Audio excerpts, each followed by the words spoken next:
Okay, hi, my name is Phil from PDQ Merch Enterprises. Been in a 20-year ATM ISO in the industry. And we've taught hundreds of people how to get into the ATM business. And we were honored today to be part of this WeTech 2021.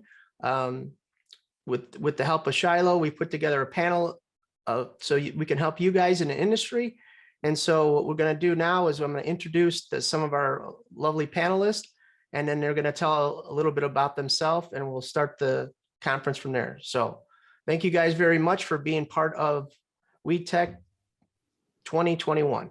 All right, so our first panelist is Mr. Bill Ballstein from PB&T. And Bill, if you want to introduce yourself and tell us a little bit about yourself. Sure. Thanks, Phil. Good morning, everybody. As Phil said, name's Bill Ballstein. Been with PB&T Bank almost 3 years. Been in the payment space for over 30 years. Been on the merchant acquiring side, in stored value, done a little on the mobile payment space, and now providing sponsorship services for PB&T Bank. Thanks, Phil. Okay, no problem. Next, Mr. Mike Nelson from PAI. Hey, Phil, thank you. I am Mike Nelson. I work for the product group at Payment Alliance, and we are strictly an ATM processor. Although years ago we did play in the bank card world, and so we search out and find products that we can add to the ATM to generate revenue. And so PAI does have a cannabis program on the ATM side, and we'll share a little bit about that as we go. But thanks for allowing me to be here. No problem. And last but certainly not least, Mrs. Brianna Moriarty from Star. Thanks, Phil. I'm Brianna. I'm from Star Micronics, and I am the Partner Development Manager. I've been with Star for about 6 years now. As the Partner Development Manager, I work with our ISV and VAR partners to help them excel in the channel, help them grow their businesses through different biz dev and marketing activities. Star Micronics is a point of sale hardware company. So we work very much in the point of sale space and specifically in the cannabis space and dispensaries. Okay, great. So, Bill, we'd like to start and ask you some questions. If you could tell us, how you've been participating so far in cannabis, and then what does it take to get approved sponsorship from PB&T? Sure. Like Mike at PAI, PB&T does sponsor multiple ISOs that play in the cannabis space. To get approved, it would be your standard due diligence done with the particular ISO. And then we drill down a little bit further. Our program, the cannabis owner cannot own the ATM, and the source of funds cannot come from the sale of marijuana. So we do a deep dive to understand the flow of funds, work very closely with their processor so we can identify the source of funds, where they're coming from. To put it in a nutshell, it's just enhanced due diligence, making sure, number one, who owns the ATM, and number two, where the source of funds come from. And then we work very closely with their processor. Okay. So Bill, what are the biggest challenges that the ATM ISOs for setting up a machine in a cannabis dispensary that you feel that they have?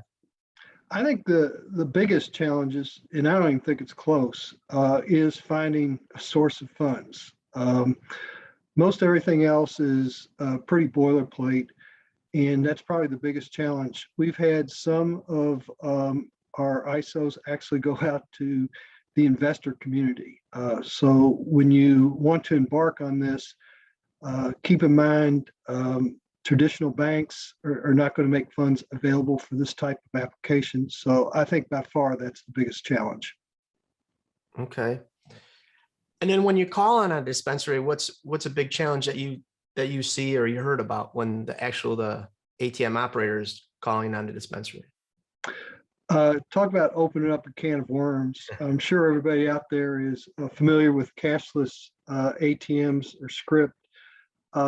There's a lot of operators out there that are professing to have compliant programs, and the dispenser just wants a mechanism to accept payments. And unbeknownst to them, the application they have on with these cashless are actually illegal in the eyes of the network, and there's some pretty hefty fines. So I would say the biggest obstacle when you're calling on a dispensary is if they're accepting some form of payment right now. If it's not broke, why fix it? Well, they are, unbeknownst to them, is they don't realize they're in violation, and the fines at a per transaction basis can run anywhere from 5,000 up to 50,000. And so they're really playing with fire unless they get into a compliant program. And I think the biggest challenge is education within the marketplace. Bill, did I hear that right? You're saying 5,000 to 50,000 per transaction? That's my understanding. And I sat Wow. in on a ATMI board meeting yesterday, and cannabis was brought out, and it's in my notes, and I've seen it elsewhere. It can be very, very expensive, very, very quick. Who's implementing these fines? The associations, and besides just the fines, because it's debit, there are Durbin implications. So also money laundering, those type issues also come into play. So this could be a very, very not only expensive but legal situation that somebody could be getting themselves into if they're not aware of the rules and regulations with the card associations.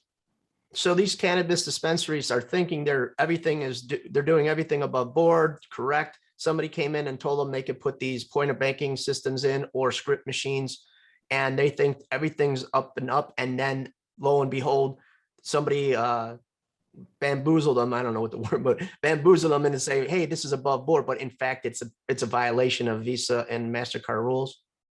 Yeah, and a lot of the networks also. Wow. Wow. That was huge. Thank you. All right. All right, Mr. Mike Nelson. So what is the process for setting up an ATM in a cannabis location? So much like Bill, we have due diligence that needs to be done on the source of funds. And to Bill's point, the source of funds is the biggest struggle that we have. You have to do your due diligence on the operator.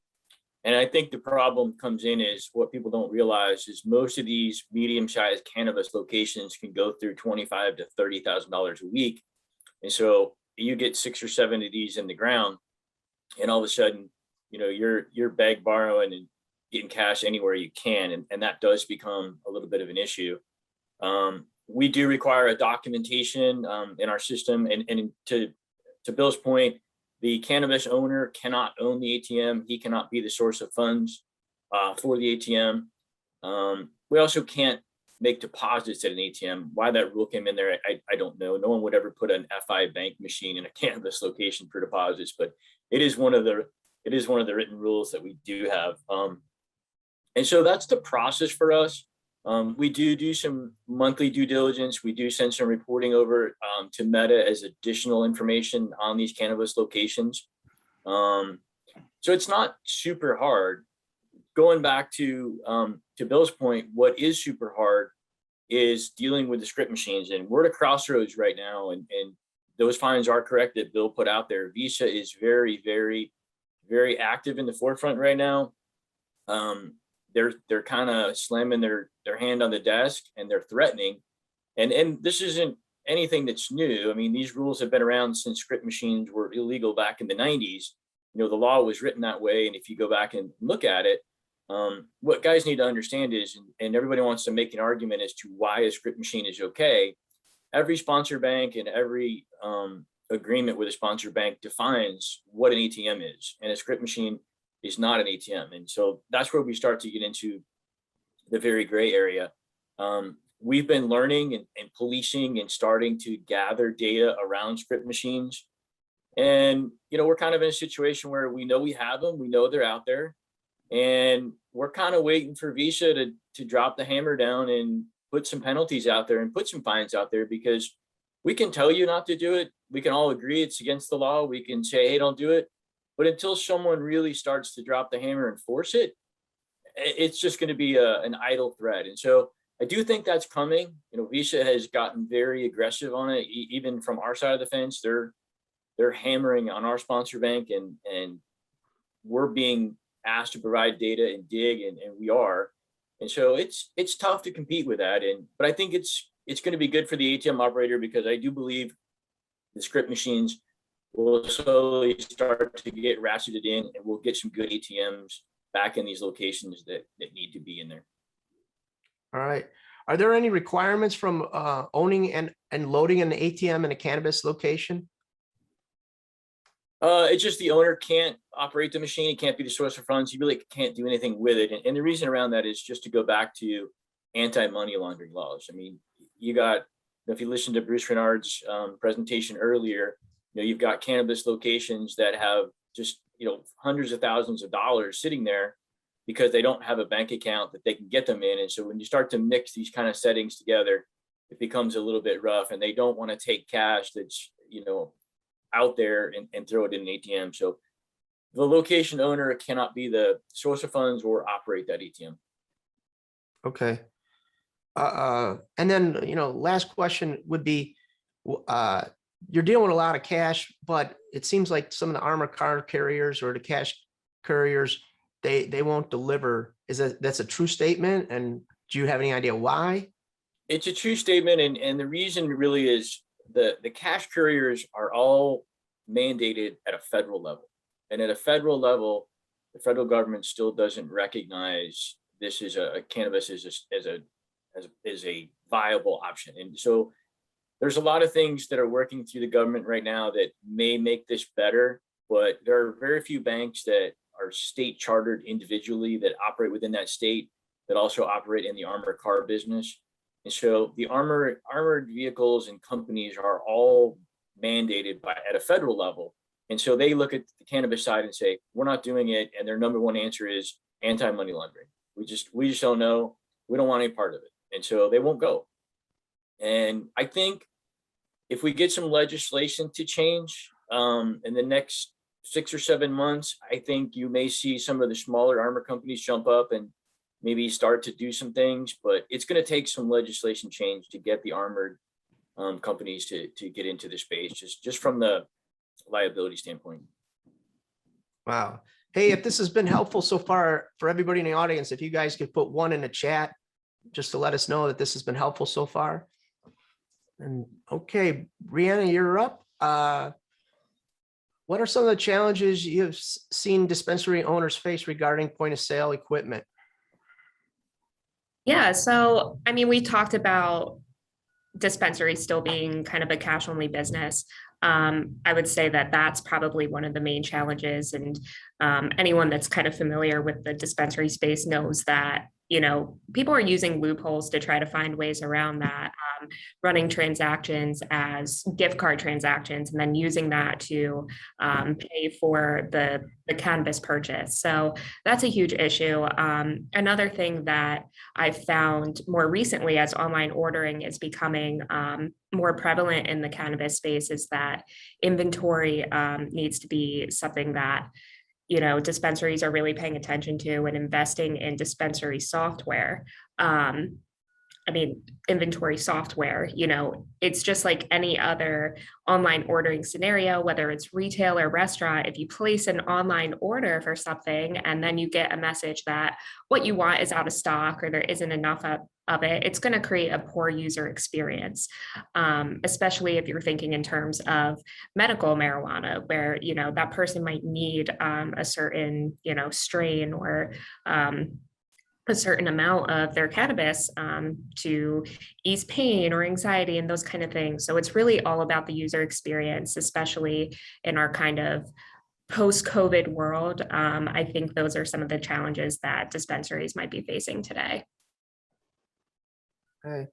In what ways have you evolved your solution to better fit the needs of the cannabis industry? Sure. So Star Micronics, as I mentioned, we are personally hardware providers for the point of sale. And we found a lot of point of sale ISVs coming to us around 2016, starting to get into the cannabis space, your kind of early adapters, BioTrack, THC, Greenbits. And we found they really needed the printers, the cash drawers for a standard transaction. Since then, we heard the need for integrated scales. So Star Micronics added those to our lineup.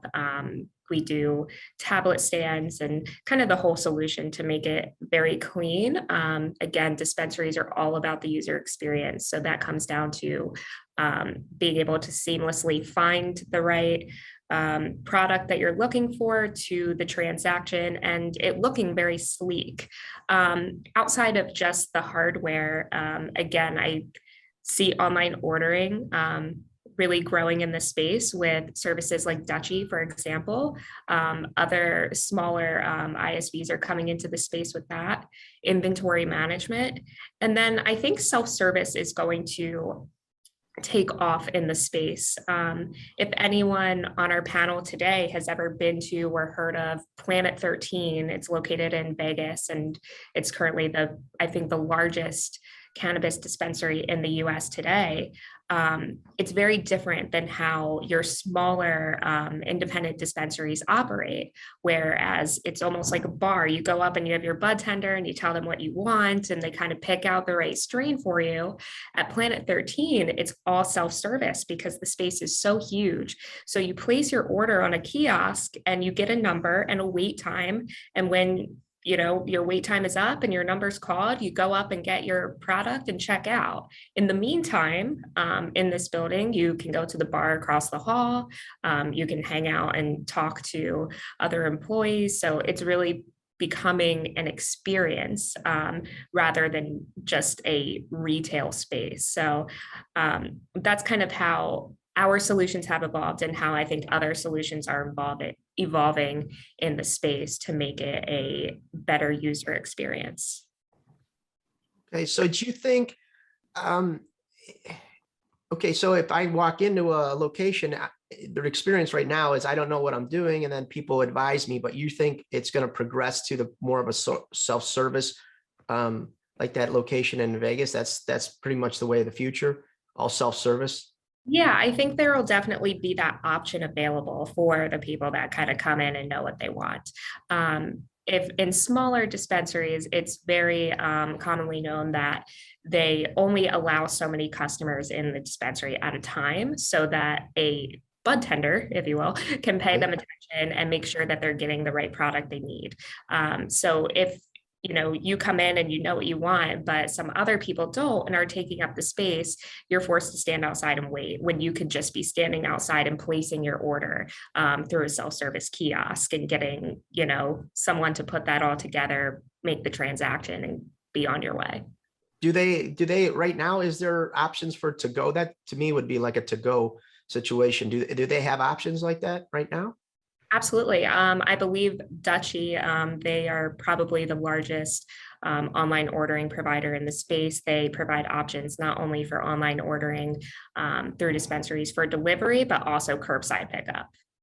So they're kind of following suit of, the standard retailers and restaurants in the space. And I think that's something that gets very overlooked when it comes to cannabis because it's still an industry that people are a little taboo about. But really, they're just a standard retailer. Okay. When you're talking about online ordering, how do you place an order if you're not able to use debit or credit in that situation? There are solutions out there. I'm blanking on the names of them that allow basically customers to buy credit through the dispensary and use that almost like a Venmo or some sort of digital currency to pay for their online orders. Again, dispensaries are finding a lot of loopholes on how to accept credit card payments. I know one of them being the gift card scenario. I'm sure there's more that I don't know about. But it's one of those industries that's still looked at as a very cash heavy business. And the reality is that it's not. Of course, as Bill mentioned earlier, there can be really heavy fines associated with it. But just the fact that we're moving towards a cashless world, I think dispensaries have to offer this option to get people to come in and pay and have, again, that sleek and seamless user experience. Okay. What types of software and hardware are mostly used in cannabis locations? Sure. So I'll touch on the hardware first, since Okay. that's where I'm most familiar. So of course, receipt printers, as more people are starting to accept less receipts, that's an area where it has to be used. If you go to a dispensary and legally purchase marijuana and then get pulled over, you need to have that receipt to prove that it was purchased legally. So that's very, very important. Of course, the labeling as well with the seed to sale tracking is very important. In the cannabis industry, a lot of states are moving away from what we call the deli style type of transactions, but many still do it. So scales are really important, especially integrated scales with the point of sale, making sure that price and weight stays accurate throughout the entire transaction. So I would say those are kind of the most important pieces for the hardware. Software, of course, you need a system that connects the inventory to what's available on the point of sale, especially if you're having an e-commerce type of platform for online ordering. And then again, I think digital menus are becoming really big in that space, self-service. And of course, I'm not too versed on this area, but security, software and hardware is really important in the cannabis space as well, because they are managing so much cash at one time. Okay. There's been a bunch of, for lack of a better word, shortages throughout the US, and since we started with COVID, and has the cannabis industry suffered anything in any way, shape, or form because of all the shortages? That's a great question. And truthfully, I'm not sure. From what I'm hearing and what our cannabis partners are doing in terms of business, I would have to say no. It's one of those industries that has not slowed down due to COVID. If anything, it's kind of gone the opposite direction. Oh, well, that's good. That's good. It's good to hear that once in a while. It's not slowing down. All right. All right. Final question to the group. Let's see. What's the most expendable in the cannabis industry? For example, point of, we talked about that, but the point of banking systems. I mean, is there going to be here? I'll rephrase it. Because of the point of banking system, and we're trying to minimize that, is there going to be some more opportunity for ATM operators if we can start eliminating some of these point of banking systems? Bill, what do you think?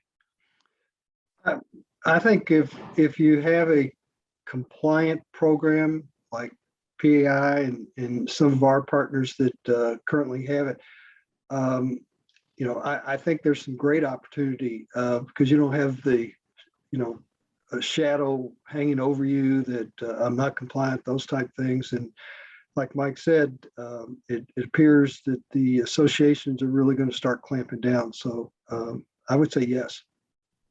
Okay. Mike, what do you think? Yeah, I think the same thing. The struggle that we still have is, from a script machine standpoint, here's a $200 device that you throw in, to a cannabis location that maybe does 100 transactions. And there are some small ones and there are some big ones, but it's easy to walk into a small one and, throw a script machine down and run 100, 150 transactions, collect your $3 and life is good. And it's easy, fast money and not necessarily good money.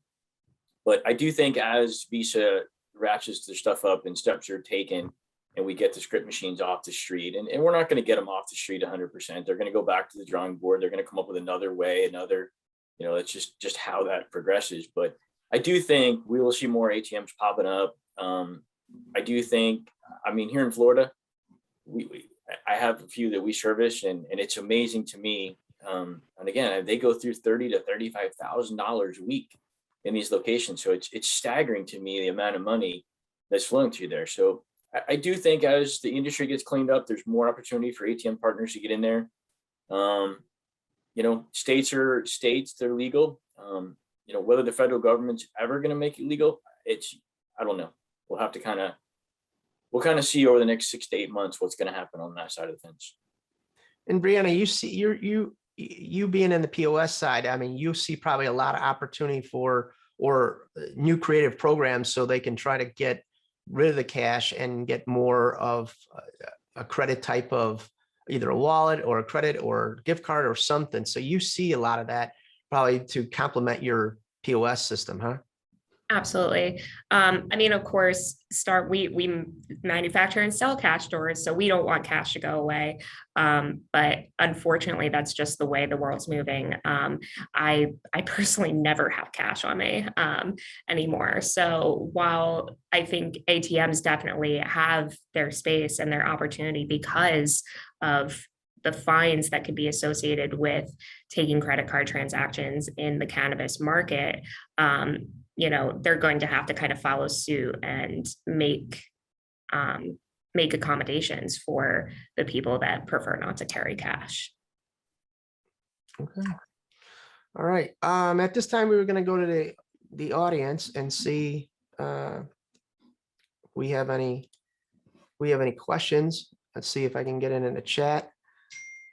Again, if this has been helpful, if you can put maybe a 2 in the chat so far and see how we're doing, I'd appreciate that. That would be great. These people are brilliant and they're trying to help you guys in the industry. Is there any questions from the audience? I'm going to look in the chat, just post it in the chat.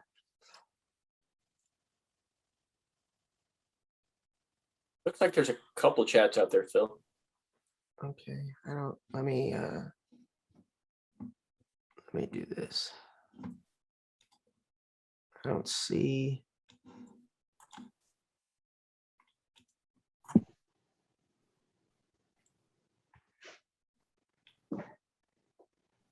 Okay, and I don't have any questions in my chat. You guys see any questions in your chat? I didn't see any.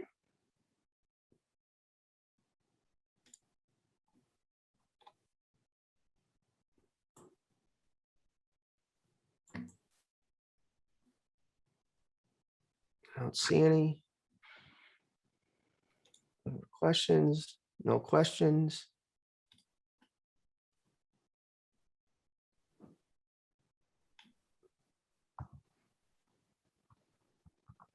Nothing in the chat. And you guys don't see anything on your end, right? I can see some posting out there, but I don't see the questions that are going along with them. Looks like Dante Hamilton, Crystal Miller posted some stuff, but the questions are not listed. So we'll probably have to get those questions and get them answered somehow after this call. Okay, well, if you guys have any, you know what? Oh wait, here, share your thoughts on crypto. Oh, here. So what's your thoughts on, let's go around the horn here. Bill, what's your, Shiloh posted, what's your thoughts on crypto developments as far as out there? So ask Bill. First of all, great question, Shiloh. Where we are at PB&T is we are taking a look at crypto. We think we have a pretty good understanding. Being a bank, we're always concerned about what the exposure, the risk is associated with transaction. From our research, it looks like it might be one of the safest transactions out there with know your customer and the due diligence that the people who are providing such service go through to make sure they know who they're dealing with. Where we kind of are right now is we're going to regulators and ask them questions. If we were to support such transactions, what would you be looking for from us? So to kind of wrap this up, we're kind of in the, we understand what's going on in the space.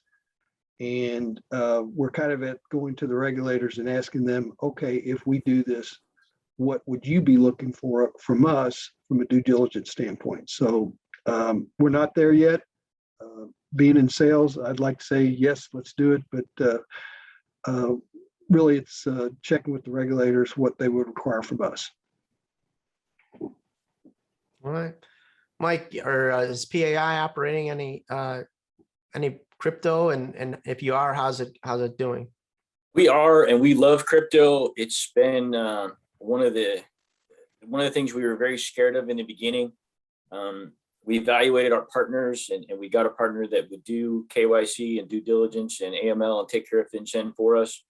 And I'm pretty happy with our crypto program. We sold just over $4 million in crypto on the ATM machines last month, which is just crypto, off a debit card. And our numbers have had just doubled every single month. It's great money for an ATM operator. We're about to launch, and we have a cash to crypto product out there now, and we're about to add another cash to crypto product through LibertyX is who we use, and we're thrilled. We love it. I got a lot of partners that are making a lot of money in the crypto space right now. We also have some kiosks. Kiosks are a little bit more of a challenge. Cash to crypto just depends upon who you partner with and what you want your responsibility to be as an operator. And you can take on all the responsibility from KYC, AML, and SARS reporting. And you can buy your own crypto, manage it. You can do anything you want to, or you can let another vendor do it and operate a cash kiosk and the machine in it, which is kind of our preferred method. Just we want to do what we do well, and let's pick up cash and put cash in machines and collect income. There's a lot of stuff that goes in behind the scenes on the crypto side. So love crypto. I think it's great. We're looking to grow more and more. Thanks. Brianna, are you guys doing anything with crypto and the POS systems, or integrating or talking about it? That's not something we're quite involved in yet. I definitely see it being a path in the future. And of course, I think it could be a great alternative to standard credit and debit card payments in the cannabis space. But I would like to touch on Marla's question on seed to sale. Why are some states not requiring this? So today, any state that is recreationally legal to sell marijuana, they are required to have seed to sale tracking. In the medical space, however, it's more of a gray area. It's not completely required, which to me, I can't really speak on why. It's a little strange that the medical doesn't require the seed to sale tracking when recreational does. But the reason for the seed to sale is making sure that, once you're in the store, you are buying a clean and safe product. When we're kids, we're told to be careful about what you do because you never know what's in it. Seed to sale is just to make sure that what you're buying is purely cannabis. So that is kind of the reasons why it's required in all states. Medical, for the most part, they do use seed to sale tracking. It's just a little more of a gray area as to it being required. Okay. I think there's 48 states that have some kind of form of cannabis, either medical or medicinal, depending on what state. And so, I don't know how it could get any bigger right now if we're almost in every state. So what do you, Marla, Brianna, what do you see? Do you see more licenses in each state?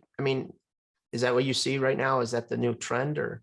Absolutely. Right now, I'm not sure how many states are legal recreationally, but yeah, medically, obviously, we see that kind of across the board. For example, I live in New Jersey, and we were voted to legalize recreational marijuana in the last election. However, there are no recreational dispensaries in New Jersey today. It takes usually around 2 years for a recreational dispensary to get their business license. So it's definitely a slow process. And in a lot of cases, these medical dispensaries that are already existing in certain areas don't want recreational dispensaries competing with them, because then their medical clients might start going there. So I think it is still a really long work in process for all the states to kind of be up and operating the way that, we look at Colorado or California and other states that have been legal for quite a while now. Is there, and I don't, like in California, I hear from time to time, and how do you guys put your parameters in place so this doesn't happen? Where a dispensary will open up and they're actually illegal and they're doing business, but they don't have a license and they're there and under the radar, so to speak, for a while. And then all of a sudden they get in trouble or somebody comes in, the feds or whoever it is. I don't know. Do you guys have safeguards and something like that to prevent and to doing business with those type of people, or does it matter to Star? So Star is not we don't sell anything directly. We work through a distribution and reseller channel. So when it comes to the end users using our product, we really don't know who they are unless it's through one of our partners. So we do not have anything in place to block that.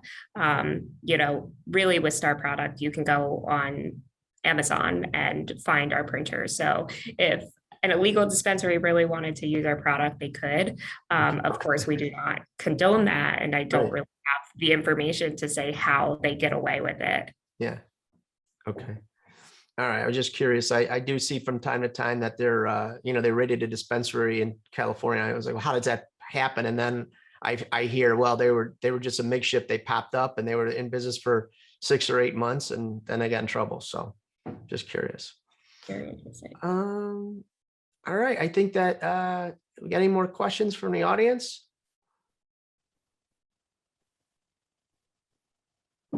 Okay. Well, I want to thank you guys, all the participants. We got 22 participants out there. Thank you guys all for joining us. I hope all this was very helpful. And thank you to our panelists for joining us today. And you guys have been amazing. And thank you to, and just want to say thank you for giving us the opportunity to be part of this amazing conference, WeTech 2021. So thank you.